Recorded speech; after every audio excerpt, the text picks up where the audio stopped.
Ang pag-usab ni Pablo sa iyang plano.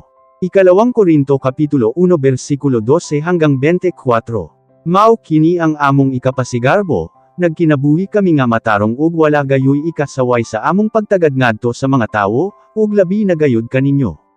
Nahimo namo kini tungod sa tabang sa Dios ug dili sa among kaugalingon nga kaalam. Gipamatud-an sa among konsensya nga tinuod gayud kining among gipasigarbo. Wala kami magsulat kaninyo sa dili ninyo mabasa ug masabtan.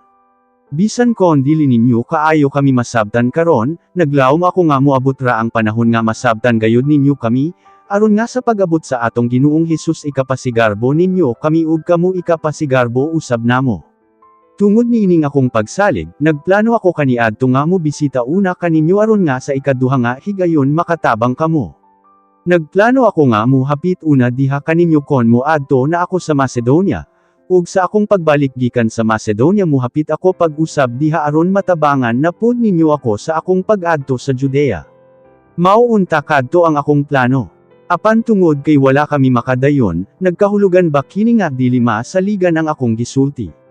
Basin makaingon kamo nga sa mausab ako sa uban nga mga tawo dinhi sa kalibutan nga nagplano ug naghuna-huna alang lang gayod sa ilang kaugalingong kaayuhan. Nagingon sila, oo, apan kadto nagkahulugan di ay nga, dili. Ingon nga ang Dios kasaligan, masaligan usab ninyo ang among gisulti kaninyo. Kami ni Silas og ni Timoteo nagwali kaninyo mahitungod sa anak sa Dios nga si Hesukristo. Og nasayra ninyo nga si Kristo masaligan sa iyang gisulti. Dili mahimo nga dili niya buhaton ang iyang gisaad. Kay pinaagi kang Kristo ang tanang saad sa Dios matuman gayod.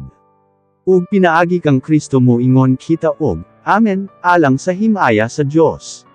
Ang Dios mao ang nagpaligon kanato sa atong pagpakig uban kang Kristo. Gipili niya kita nga mag-alagad kanya. Gimarkahan niya kita ingon nga iya pinaagi sa pagpapuyo niya sa espiritu diha sa atong kasing-kasing, nga mauusab ang kaligunan nga madawat nato ang iyang mga saad. Nasayod ang Dios nga nagsulti ako sa tinuod. Ang hinungdan kon nganong wala ako nakadayon sa pag-anha diha kaninyo sa Korinto mao nga dili ko gusto nga malain ang inyong buot kanako. Wala kami magmando kaninyo mahitungod sa inyong pagtuo, kay lig-on naman kamo. Gusto lang unta namo kamong tabangan aron magmalipayon kamo.